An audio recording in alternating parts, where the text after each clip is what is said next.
কি আবির্ভাব তিথি মহোৎসব কি।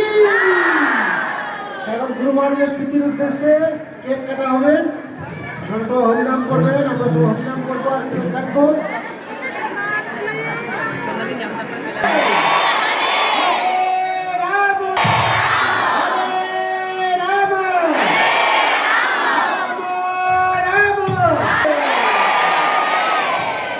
বেশি করে নৃত্য কীর্তন করুন আর হরিনাম জোরে জোরে করুন। ভিডিও যেন খুব বেশি পায়, অনেক প্রসাদ খাওয়ার ভক্ত নেই, সেজন্য ডবল ডবল করে দিতে হবে। ডবল করে